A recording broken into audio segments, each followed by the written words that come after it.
کتنی خوبصورتی سے امام جو ہے وہ اس کی طرف اشارہ کر رہے ہیں اور فرما رہے ہیں کہ اگر تمہیں کوئی ایک جملہ، ایک ورڈ برا کہے، بیڈ ورڈز کہے، تو تم اس کے اگینسٹ میں 10 برے جملے مت کہو، بلکہ اس سے یہ کہو کہ اگر تم مجھے 10 بھی کہو گے تو میں تمہیں 10 کے بجائے ایک بھی برا نہیں کہوں گا۔ یعنی وہ عام زندگی میں کیا ہے کہ کوئی کسی کو برا والا کہہ دے تو وہ ایک کے بجائے وہ کہتا ہے میں تمہیں بتاتا ہوں تم یہ تم وہ، یعنی وہ ایک بولتا ہے انسان ادھر شروع ہو جاتا ہے۔ تو امام فرما رہے ہیں کہ اگر وہ تمہیں ایک بولے تو اس کے ریفلیکشن میں 10 نہیں، بلکہ اگر وہ تمہیں 10 بھی بولے تو ایک بھی نہیں رپلائی کرو۔ تو دیکھیں انسان کی قدرت، پاور کس سے پتہ چلتی ہے؟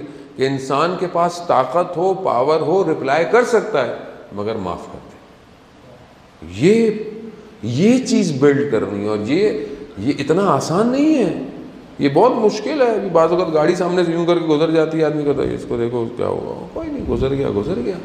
یا مثلا گھر جاتے ہیں آپ، بچے کے ہاتھ سے کوئی چیز ٹوٹ گئی، گر گئی، یا بچے نے خدا نخواستہ کوئی ایسی چیز کہہ دی جو آپ کو بری لگ رہی ہو یا کچھ ہو، تو آپ ایک دم والد بن جاتے ہیں اور ایک دم جو ہے، یا وائف نے کوئی بات کہہ دی تو انسان کو مرد جاگ جاتا ہے اس کے اندر جو ہے، وہ ایک دم نہیں میں یہ کروں گا، میں وہ کیسے۔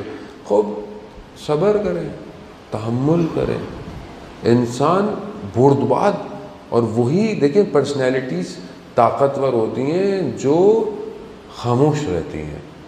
خاموش مراد یہ نہیں کہ انسان حق پہ بھی نہ بولے، نہ، یعنی جو اس طرح کے واقعات ہوتے ہیں اس کو پیشنس سے گزر جاتے ہیں اور خود بخود انسان کی پرسنالٹی ڈیولپ ہونا شروع ہو جاتی ہے۔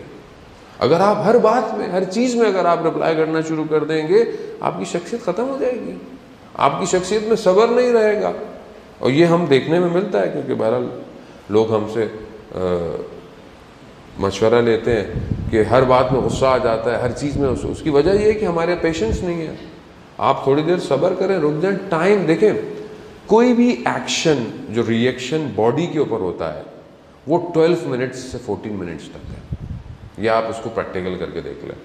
یعنی انسان کو غصہ آتا ہے، اگر انسان 12 سے 14 منٹ، 12 سے 14 منٹس تک اگر انسان خاموش ہو جائے، جگہ بدل لے، جگہ چینج کر لے، یہ جو اندر انسان کے چیزیں اتنی زیادہ مسلز اور سٹریس اور یہ جو ہوتا ہے، یہ نرو، یہ کول ڈاؤن ہو جائے گی۔ اس سے زیادہ نہیں ہے، چاہے وہ خوشی ہو چاہے وہ غم، یہ سب چیزوں کا تعلق ہے۔ خوب انسان اپنی جگہ بدل لے، انسان وضو کر لے، انسان 2 رکعت نماز پڑھ لے، کیونکہ دیکھیں زبان سے جو تیر نکلے گا نا وہ واپس نہیں آئے گا۔ وہ مشہور واقعہ کہ ایک شخص، ایک جوان تھا جو زبان سے لوگوں کو بہت نقصان دیا کرتا تھا، بہت زیادہ۔ تو اس کے والد نے بولا اب جب بھی تمہیں ایسا ہو تو تم فلانے درخت پہ چلے جانا اور وہاں جا کر ایک کیل جو ہے وہ، ایک نیل جو ہے وہ اس درخت میں لگا دینا۔ اور وہ جب بھی اس کو غصہ آتا تھا اس ایک نیل جو ہے وہ درخت میں لگاتا گیا، ہلکے ہلکے اس کا یہ غصہ، اس کا یہ ہائپر کام ڈاؤن ہو گیا۔ تو اس نے اپنے والد کو بولا کہ اب میں بہتر ہو گیا ہوں، مجھے غصہ نہیں آتا۔ تو اس نے بولا چلو درخت کی طرف۔ جب وہ درخت کے پاس، ٹری کے پاس گئے تو جہاں وہ نیلز تھے تو کہا یہ سب نکالو۔ تو سب باہر نکالے تو پورے ٹری میں ہول تھے۔ کہا دیکھو منہ سے جو جملے نکلتے ہیں نا وہ آپ بعد میں معافی بھی مانگ لیں مگر دلوں میں سوراخ کر دیتے ہیں۔